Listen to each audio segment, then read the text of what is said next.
Welcome, everyone. Welcome back south of the border. And today, I hope everybody's having a great day. So you see I got my headphones because we're going to be listening to some video. We had a White House press briefing with Caroline Leavitt, the White House press secretary today. And she informed us what we might be doing in Iran. And she answered a bunch of other questions from reporters. And as usual, it's usually pretty entertaining.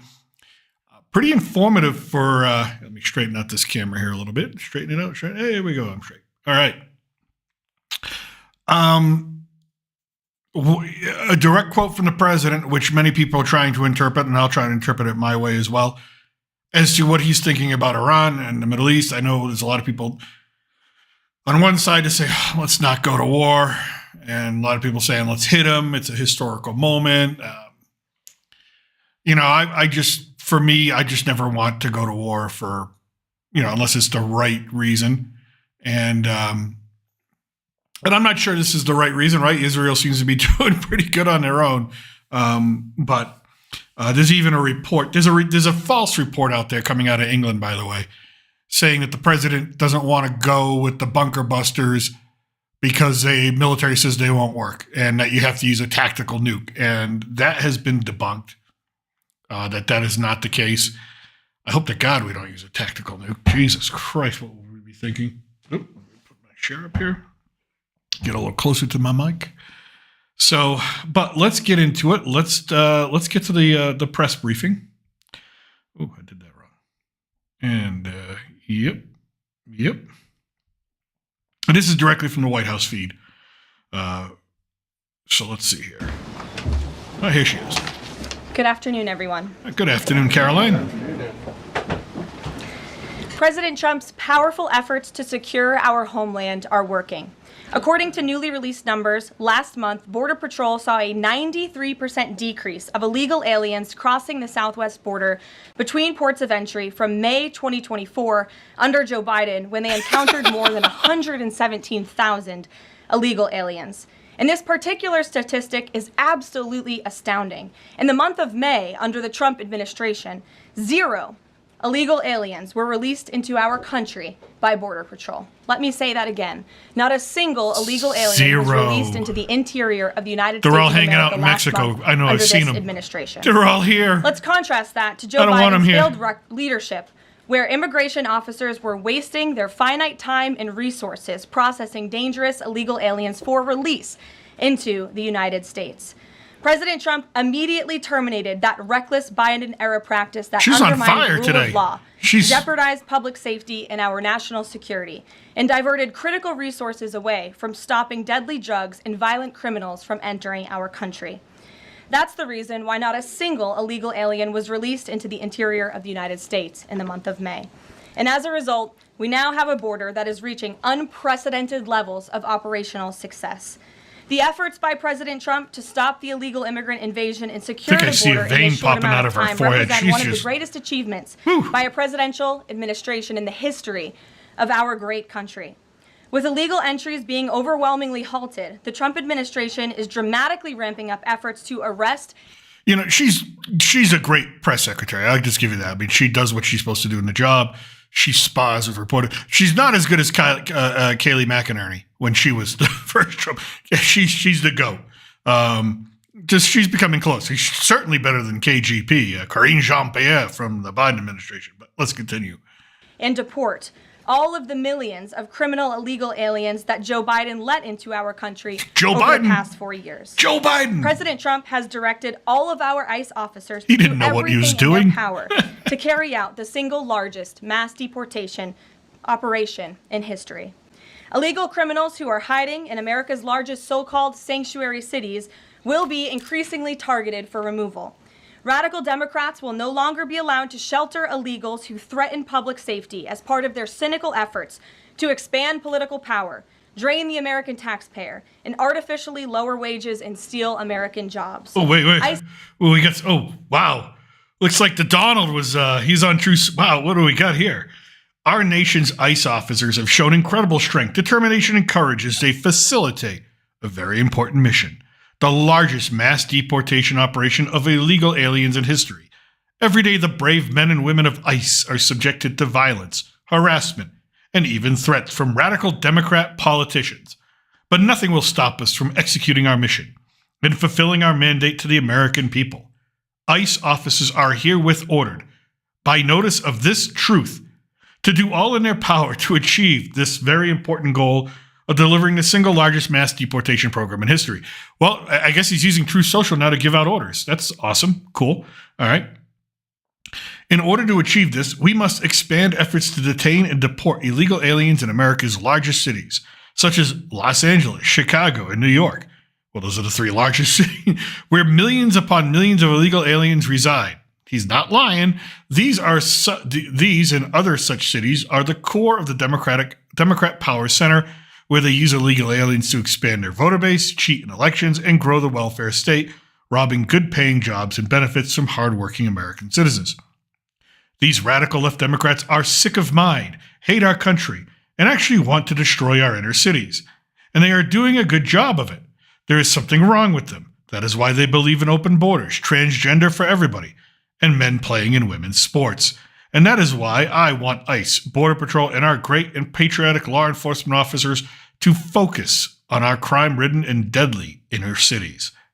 By the way, there was a stabbing on a New York subway system today, caught on camera if you want to see that. So New York subways, safe as ever.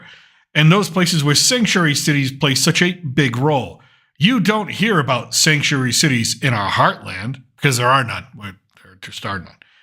I want our brave ICE officers to know that real Americans are cheering you on every day. The American people want our cities, schools, and communities to be safe and free from illegal alien crime, conflict, and chaos. That's why I have directed my entire administration to put every resource possible behind this effort and reverse the tide of mass destruction migration that has turned once idyllic towns into scenes of third world dystopia. Our federal government will continue to be focused on the remigration of aliens to the places from where they came and preventing the admission of anyone who undermines the domestic tranquility of the United States. To ICE, FBI, DEA, ATF, the Patriots at Pentagon, and the State Department, you have my unwavering support. Now, get the job done.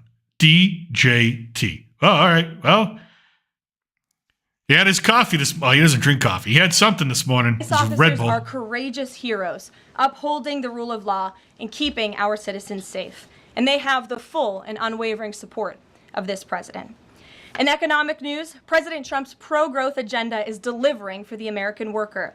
Through the first 5 months of the Trump administration, real blue-collar wages are up nearly 2%. That's good. It's the strongest growth in nearly 60 years, and a stark contrast I'll take that. from the negative wage growth seen during the first 5 months of the Biden Son of an electrician. Yeah, I'll take that. America is quickly returning to the successful formula of the first Trump administration: low inflation and rising wages. Once the big, beautiful bill is passed, this positive trend will only accelerate.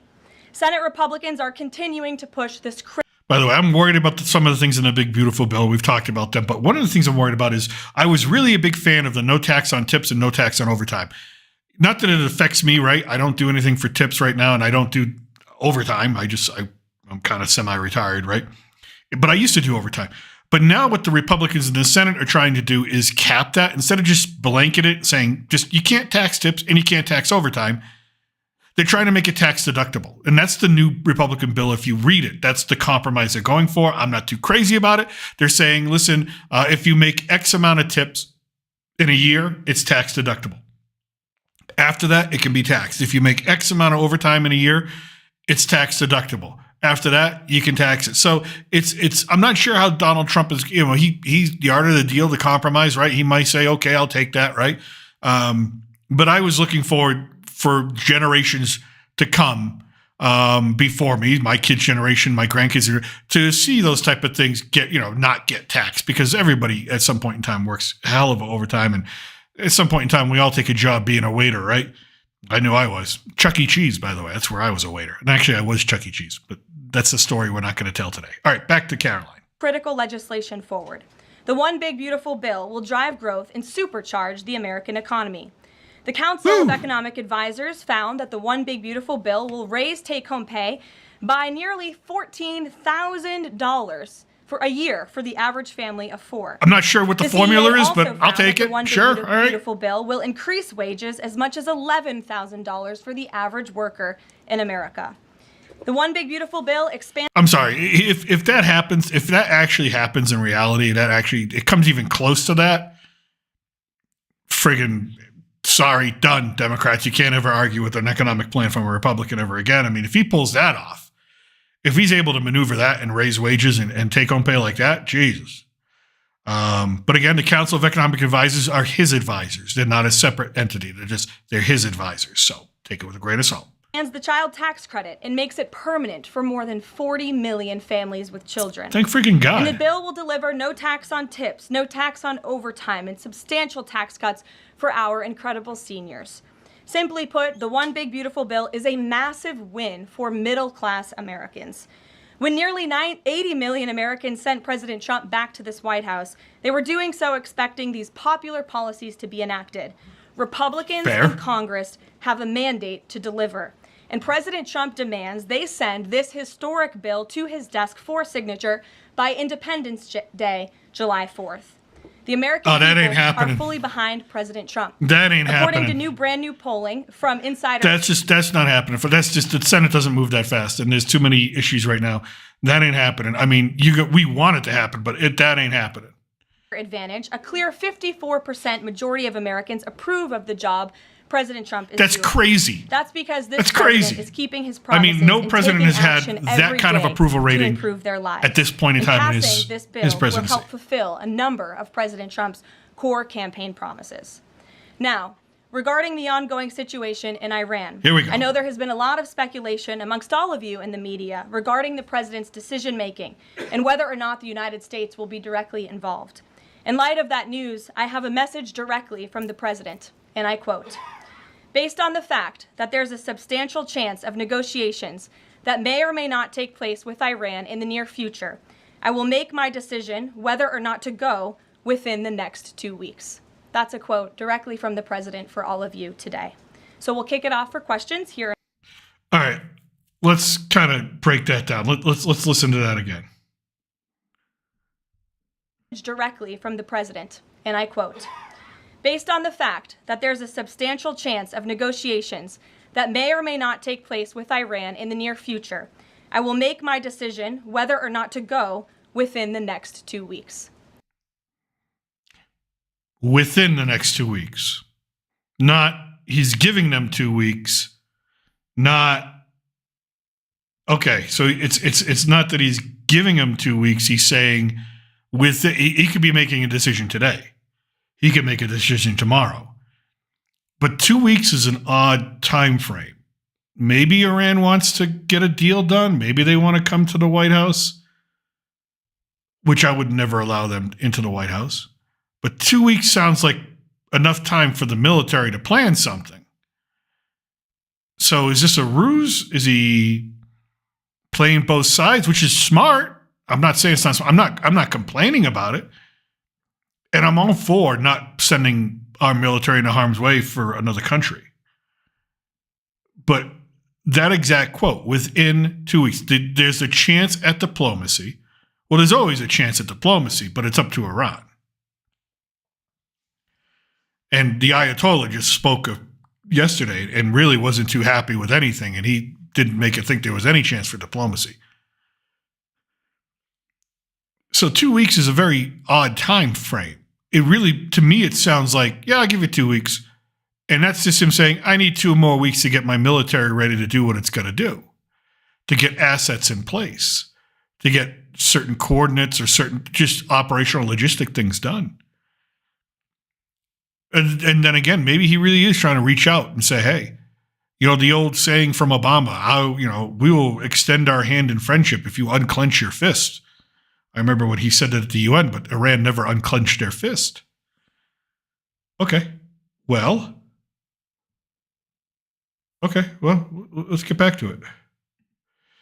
My background isn't working correctly, so I apologize for just the big black screen behind us today.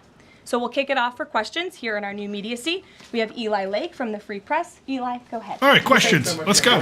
Thank you. The Free Press. The decision to extend the, I guess, delay in enforcing the TikTok ban. Sure. Can you talk about how the White House TikTok. understands its constitutional authority in light of TikTok. the Supreme Court's decision in January that said that the president had to enforce the ban? Sure. Well, as all of you know, because the president put it out on his Truth Social today, he did sign an executive order to extend the TikTok ban for 90 days. So in the effort to make a deal, I never use TikTok. If you use TikTok out there, are you excited? Are you hopeful? Do you care? I don't know. I don't use TikTok. It's on our website by now. If it's not, my team will now put it up immediately. And you can read the language in that executive order. And the White House counsel's office and the Department of Justice strongly believe in the legal rationale for this executive order. They wouldn't have the president's pen hit it if they didn't. And the political reasoning for this, of course, is because the president made a promise to keep TikTok on. There are 100 million Americans who use this app. It's widely popular. He also wants to protect Americans' data. A lot of people use it for business. I mean, that's like their livelihood, right? So both things at the same time. Okay, cool. He's making an extension so we can get this deal done. Can I get a follow-up? Sure. A few weeks ago, Tucker Carlson reported on a meeting between the president, Mark Levin, and others of the White House. Is there a leak investigation, and can you say who else was in that meeting? I'm not aware of a leak investigation at this time. I, for one, do not reveal details about the president's private meetings without his permission to do so. Probably But pisses him certainly off. the president does not like when people leak. He takes that very seriously. This entire administration takes that seriously, and that's why you've seen at agencies some of the cabinet secretaries have been given the authority by the president to let go of staff who are engaged in such leaks, especially those that risk American national security. Yeah. Sure. Fire him. Go ahead. Get him out. Thank you. So, Rhino warmonger Lindsey Graham, he recently called on the U.S. to go all in. That's quite the lead to a question. Right. Wait a minute. Wait. What did he call Lindsey Graham? Hold on. Let's back that up. Hold on.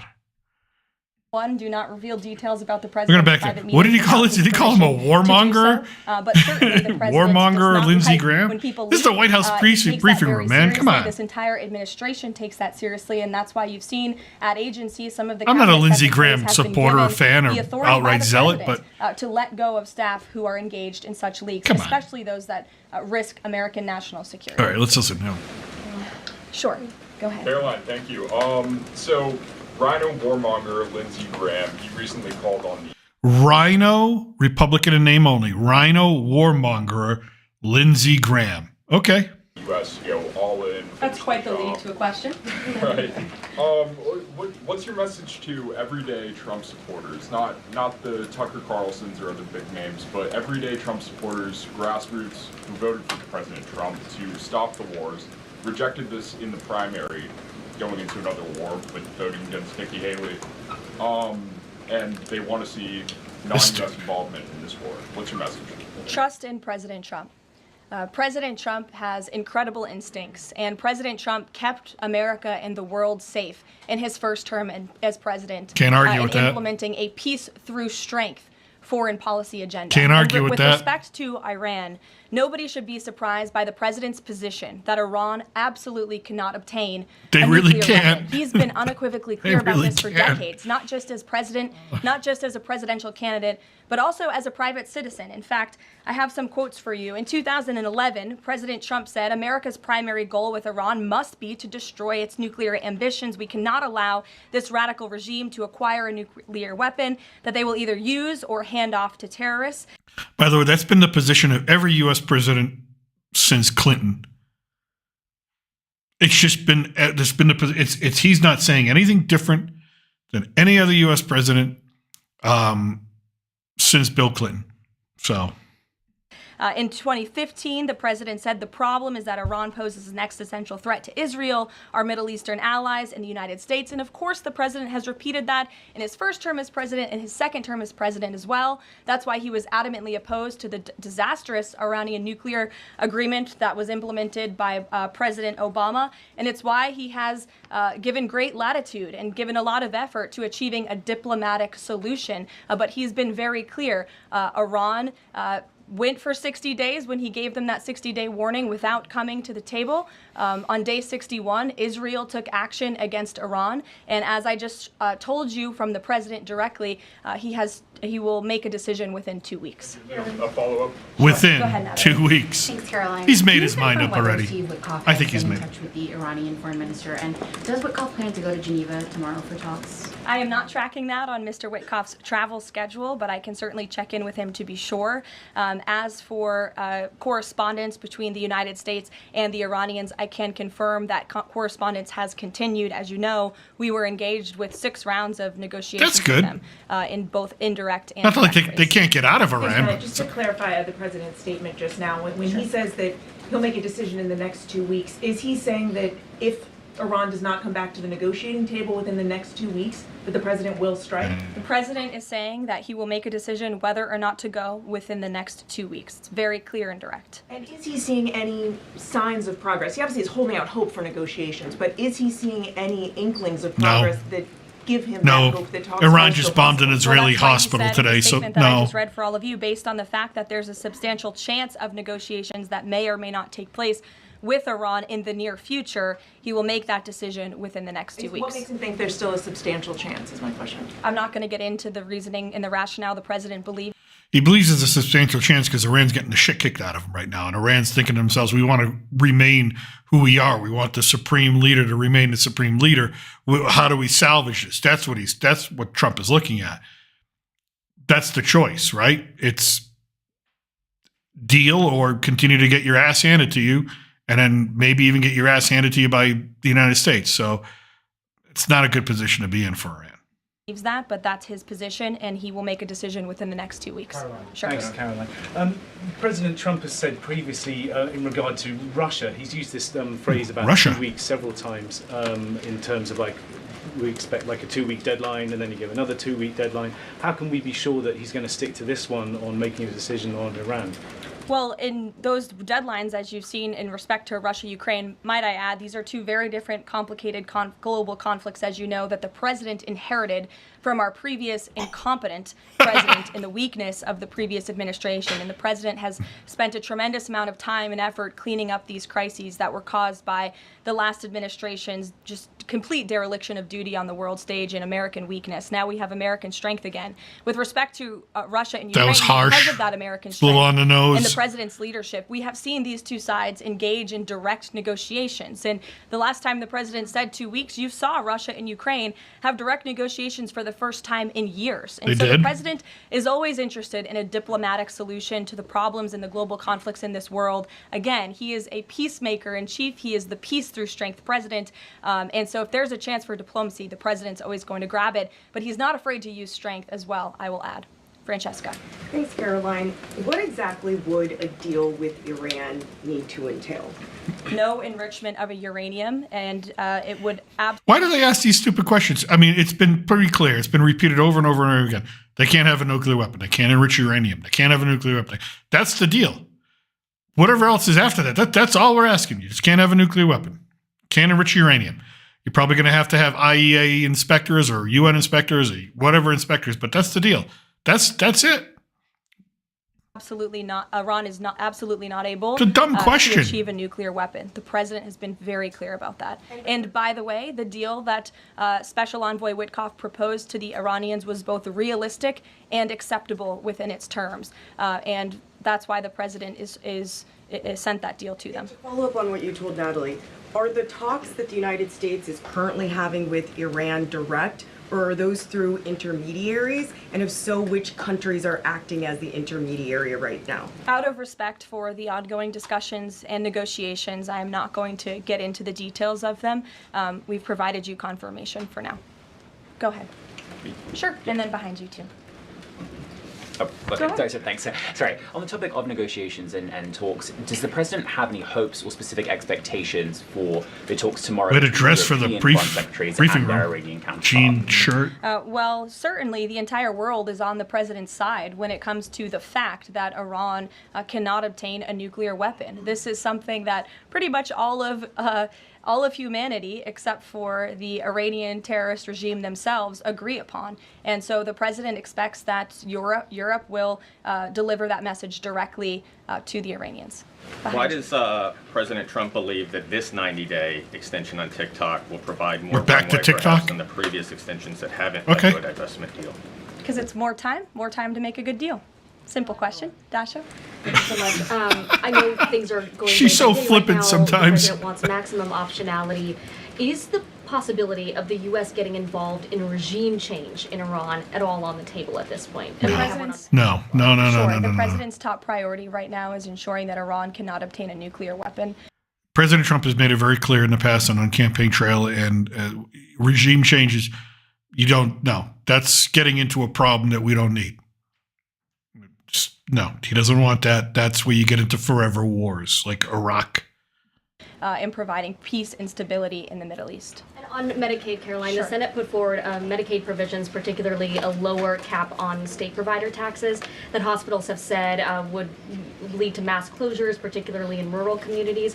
Is the president willing to sign a bill that includes those provisions that Republican senators like Josh Hawley say will lead to hospital closures? Out of respect for the ongoing discussions that the White House is very much actively involved They in will lead with to our hospital friends closures. in the If United you- States Senate. I won't comment on that specific provision. Look, the bill hasn't been sent to the president. We've talked about yet. that. There's The no room Medicare for cuts change. to the state. The states won't be able to afford the stuff. There's going to be some closures. It's going to get tightened up. With respect to Medicaid, he wants to see waste, fraud, and abuse ridden from the system to protect it for tax-paying citizens who deserve those much-needed benefits. He wants to prioritize the sick, the needy, the poor in this country who deserve those benefits, not the 1.4 million illegal aliens who are receiving them. That's crazy. And he wants to make sure this one big beautiful bill kicks those illegal aliens off of this program. And it to does preserve do it that. And protect it and strengthen it. We've read that. For the It does American do that. people. And the president has been very clear in that message to his friends in the Senate.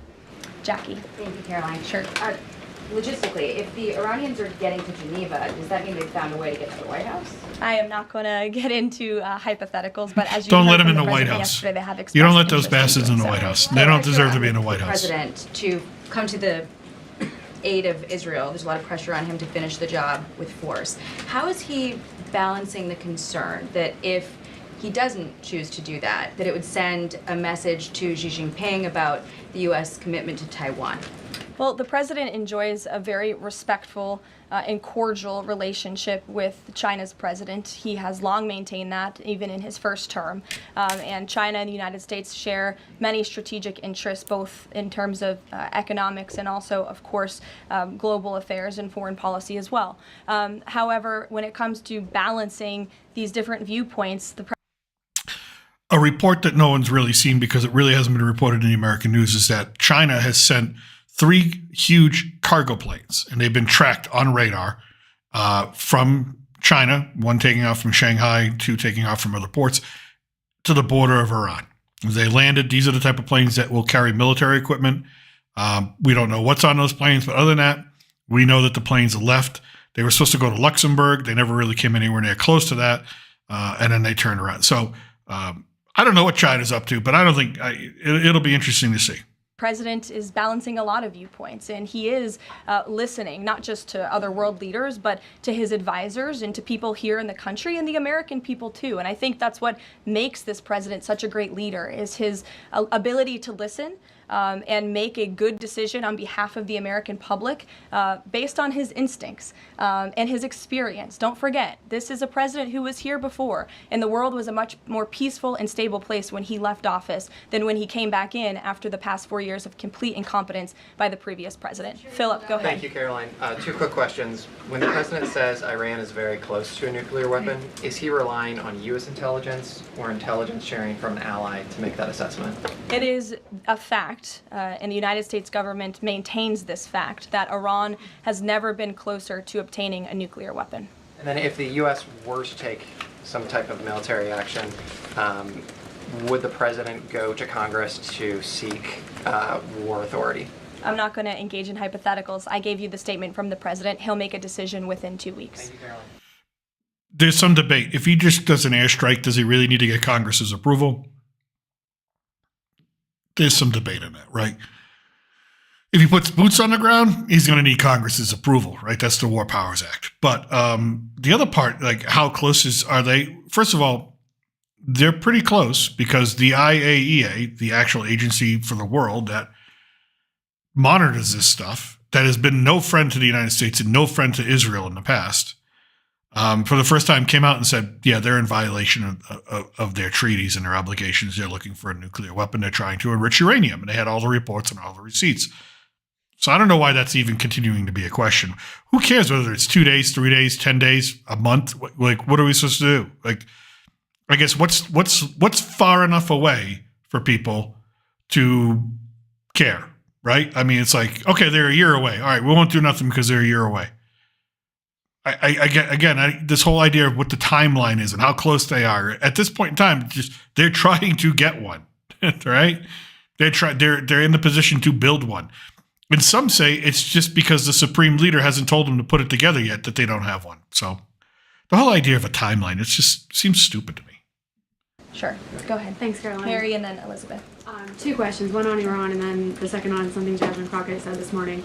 So given that we know the Iranian government did order an operative to assassinate the president, is there concern that Iran might respond with non-traditional military ways to some kind of strike on Iran, such as another assassination attempt? And has the Department of Justice looked into this last attempt on the president's life?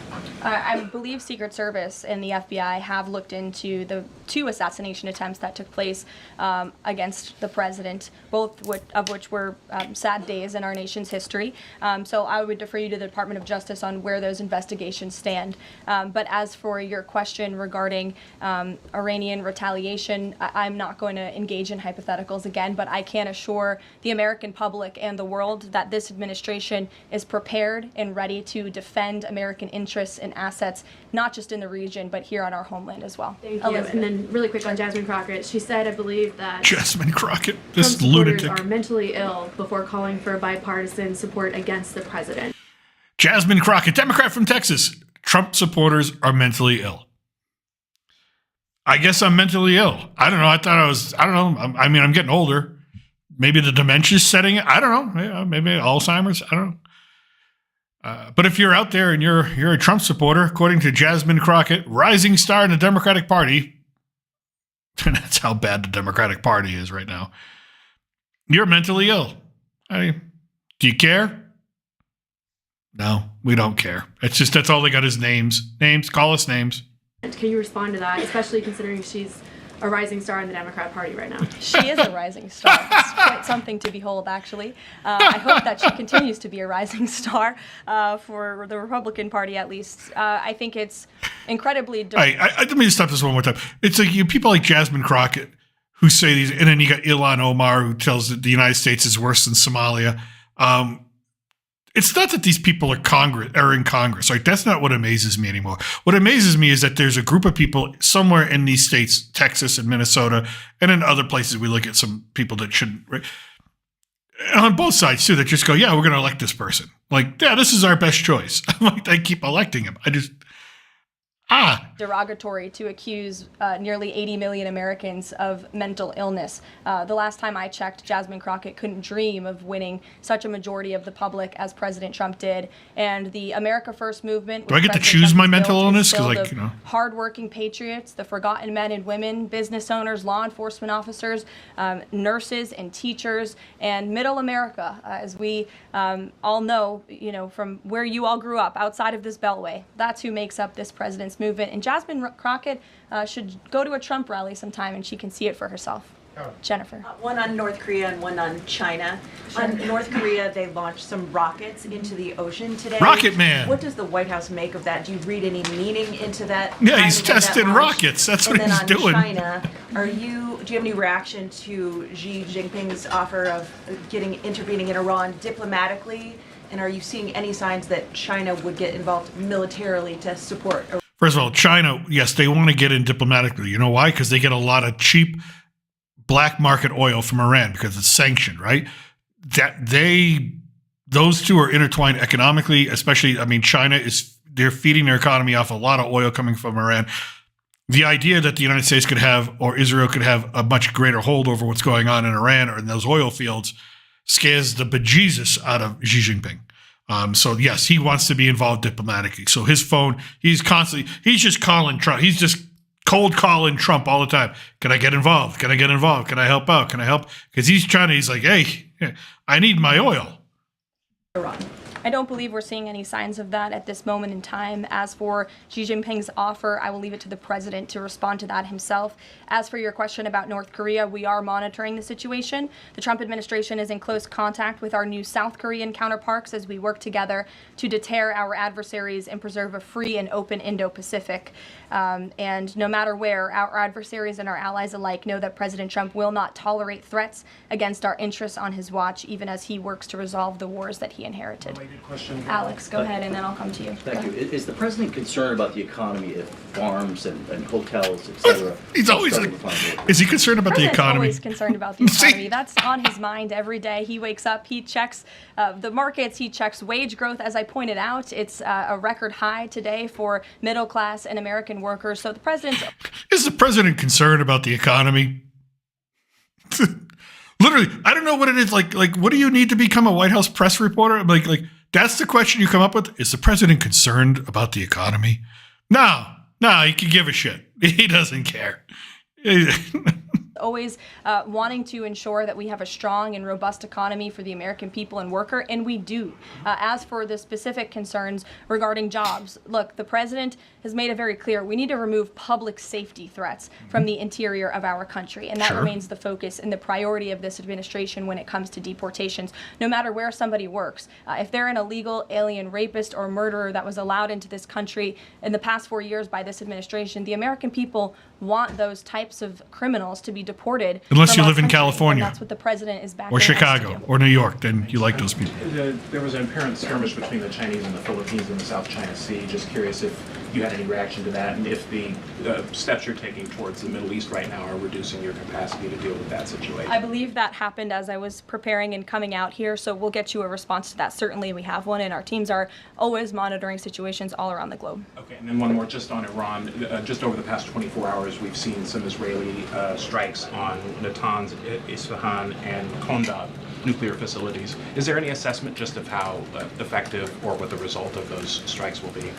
What I can share is that the IDF and Israel, I think, have exceeded a lot of people's expectations in their ability to really hinder Iran's nuclear facilities, but also they've taken out key people in the Iranian regime's leadership He's got as well. a lot of key This people. is something, of course, we are monitoring and watching every day, and the president was just in an intelligence briefing. He continues to be briefed by his National Security Council, and he will throughout the duration of this war and conflict. And he also remains in constant communication with our Israeli counterparts, most notably Prime Minister Benjamin Netanyahu.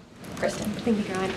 We have heard from a number of U.S. officials who say that Iran doesn't want to make a deal, that they are just stringing the United States along. What is to say that they are not going to continue to do so if we continue to give them extensions, now 2 weeks before 60 days? Look, Iran is in a very weak and vulnerable position because of the strikes and the attacks from Israel. And with respect to the president's statement, I shared that with all of you. And he has been very direct and clear. Iran can and should make a deal. They should have We made a sent deal. They should have made a that deal was practical, that was realistic, or a month they will ago. face grave consequences. Why is Steve Witkoff not participating in the talks this week? I can ask Mr. Witkoff why he is not. Thanks, Caroline. Does the president object if Israel attempts its own operation against Fordo in the next 2 weeks? I won't decide that for the president, nor will I share that here. I'll let him speak to that. And then just another one. Iran is apparently warning Europeans that if struck by the U.S., it may withdraw from the nuclear proliferation treaty. That would result in throwing out inspectors and taking the program dark. What does the president think of the value of having Iran as a full signatory of that treaty?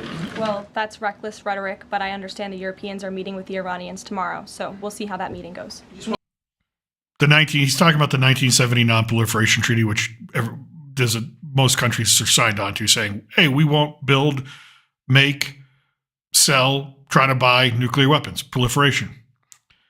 Really, does it matter that Iran's a signatory to it now because they're breaking it? I mean, it doesn't matter, right? Break it, don't break it. The treaty's worthless at this point if you get somebody who's just going to sign it and do whatever the hell they want. So who cares whether they remain a signatory or not?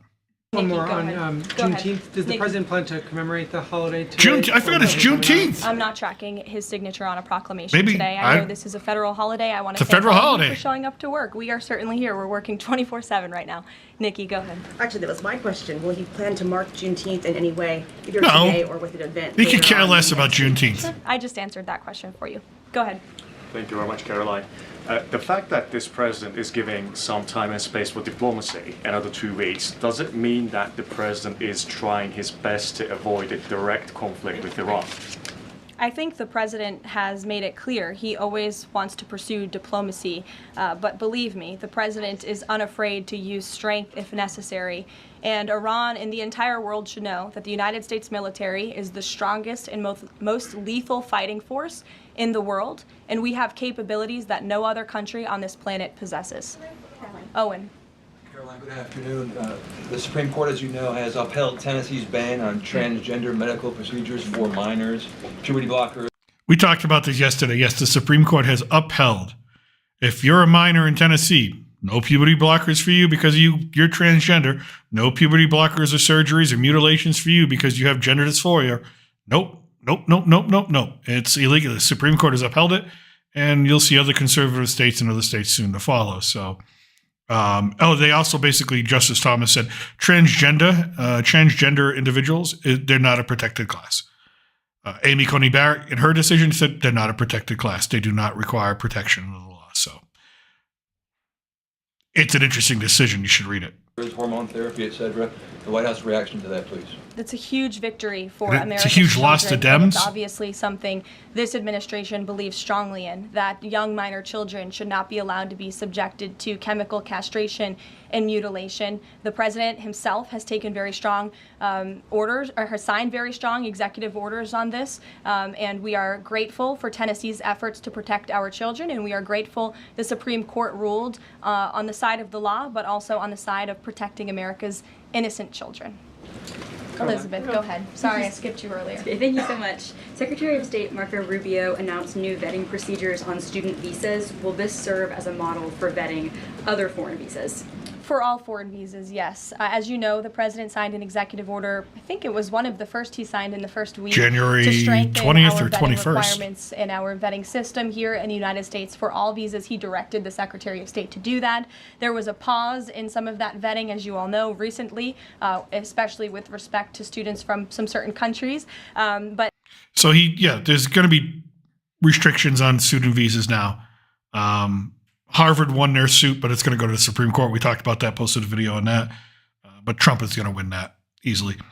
They've already ruled that it's okay and legal and constitutional for Trump to put a ban on whoever he wants to put a ban on. So the vetting process is going to be a lot harder. They weren't easy. I went through the vetting process with my wife, when she was getting her residency and when she was getting her citizenship. They're not easy, and they shouldn't be easy. Becoming a U.S. citizen shouldn't be a snap of the fingers and easy as pie. It shouldn't be. It took years and it worked hard. She had to refine. We had to refine the language. Learn the history, all that stuff. It's a lengthy process. It should be to become a U.S. citizen, or any citizen, any country that respects itself, that values its culture and its people and its history. Any nation, it should be difficult. It should be something to be achieved, not something that is given. And because I'm here in Mexico, I'm going to have to achieve my residency. And at some point in time, if I stay long enough, I'll have to achieve my dual citizenship. But it should be something I have to achieve. It shouldn't be given to me. It shouldn't be just handed over on a platter just because I decided to come across the border. That's just my opinion, but there you go. But the vetting has continued, and it's stronger than ever before. As for specifics on how the vetting process has changed, I would defer you to the Department of State. As you know, they're in charge of things like that. Thank you. To what extent is this 2-week delay with Iran the result of interventions by the likes of Tucker Carlson, Marjorie Taylor Greene, or the entreaties of European leaders who want Those guys didn't. Look, the president hears all voices across the country, and he makes decisions based on his instincts. And he has always said diplomacy is his first option. And is he still planning to attend the NATO summit next week? He is. Oh, yeah, the NATO summit's next week. From That ought to be a Washington fun on gig. Monday morning, and hopefully we'll see some of you there. Kayla. Thanks, Caroline. Oil prices have been spiking over the last week. Is the president watching the oil market, and is that factoring into his decision-making in the Middle East? Again, as I said to, I think, Alex's question previously, the president is always watching, and this administration is doing more than any in history to bring oil prices and gas prices here at home down for the American public. They have been plummeting since President Trump's inauguration because of the executive action and the federal action this administration has taken on the home front. But yes, of course, he's paying attention and monitoring that. But as for whether it's weighing into his decision, there's a number of factors that, of course, are. And as I said, he will make that decision. By the way, just so you know, oil prices are not just spiking because of Iran. They're spiking because there have been some back and forth between Mexico and the United States. Mexico owns most of the refineries in the southeast Texas. Okay, that's Mexican oil companies, and this president here in Mexico is no fan of President Trump. And so yeah, they're playing a little funny business. You know, tariffs back and forth, little things like that. So that is what's helping increase oil prices slightly. And also, when they slow down their refinery, the president of Mexico, because everything here is nationalized. If they say, slow down the oil production, well, of course, that's going to spike the price. So, again, she hates President Trump. Every time she talks about him, she just can't stand him. And so she's always – so it's not so much what's going on in the Middle East, but it's also what's going on below down here south of the border, just so you know. They want you to think it's the war or the conflict. It's technically not. In the next 2 weeks. Can't reiterate that enough. Ouija. Caroline, thank you.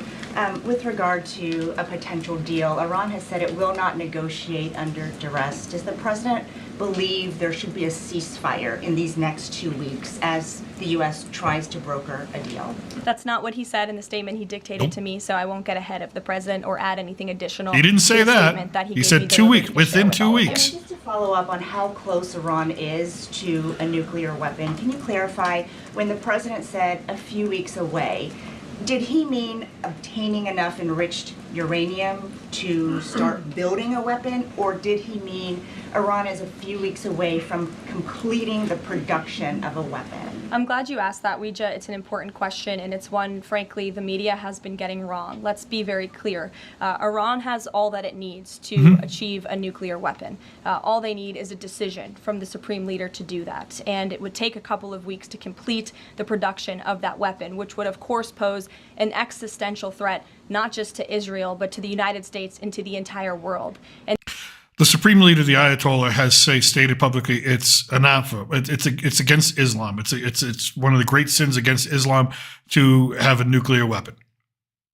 But on the other hand, he has a government that is building one. So again, it's internal politics in Iran. So all he needs to do is say, go ahead, put it together, and they can put it together. And that is something that the entire world, including countries like Russia, is in agreement with, that Iran should not and cannot obtain a nuclear weapon. And that's why the president believes that, and he's believed that, again, not just his political career, but frankly, his entire life. So it Michael. sounds like it's the former, just to be clear. Correct. That they have the components. Okay, Correct. Thank you. Michael. Caroline, as we look forward to the NATO summit next week, Spain... Can we just kind of pause that for a second? The White House has basically said, no, they have everything they need. They just haven't put it together yet. That's a lot scarier than they're 2 days away from enriching enough uranium. It's a lot scarier than they need the rocket parts from China or wherever, Pakistan, Afghanistan. What she said is a lot scarier, that they have everything that they need. All they got to do is put it together like a Lego set, and Iran has a nuclear weapon with missiles that can reach as far as Italy and Germany. By the way, good luck. You attack Germany. Those fuckers love to fight, by the way, if you haven't read your 20th century history. But that's, if true, scary. Yeah. Right now is threatening not to oblige the president's request for all NATO countries to spend at least 5% of their GDP. Does the president take issue with this, with Spain right now? I didn't see Spain's comments. I'll make sure the president sees them, and I can assure you he wants to see all European countries pay their fair share and meet that 5% threshold. Oh, Spain, growing a set of balls. Considering the American taxpayers Good luck with have that. given a significant chunk of money to the tune of billions of dollars to support our mutual interests and our assured defense. So I will let him speak to that, but he's made his priorities for our European allies quite clear, including Spain. Thank you, Caroline. One last question. When it comes to the president's position on foreign policy in general, is there a phrase that the White House has coined? Is there a Trump doctrine? Does the president like America to talk about first. this? Anyone here in the White House talking about this? And if so, if Make there's America great something again. akin America to a first. Trump doctrine, how would you define it? America first. Hey, always. all right, I got it And with right. that, I think I'll leave you. I just know won my there's a lot of America news First in the world quiz. right now, as you know, our team is always here to answer your questions, and the president, I am sure, will take more questions from you guys at some point this week, as he always does in the effort of transparency. I appreciate your being here on a federal holiday, and we'll see you later. Thank you. Thanks, Caroline. Nice. Well, I guess it is what it is, right? So, all right. That was the press briefing. That was press. We learned a lot. We learned that no, Iran has everything they need to build a nuclear weapon. It's just the fact that they haven't put it all together yet. Maybe they're missing a screw. I don't know. Maybe it's like when you go to IKEA, you get one of those IKEA sets. I hate building IKEA. I hate IKEA, by the way. I mean, I'm sure the lovely people that work at IKEA, I'm sure there's people out there that love the furniture. I hate it. Always just like you're missing a screw. You don't have the right socket wrench, whatever it is, right? Maybe it's that. Maybe they just don't have the ability to. But yeah, they have all the pieces. They have all the uranium. They have all the pieces. And the president, his statement, I will make my decision whether or not to go in or not within the next 2 weeks. He didn't say at the end of 2 weeks. He didn't say I'm giving him 14 days. He didn't say he said within 2 weeks. He could literally be sitting in the Oval Office right now just signing the go order.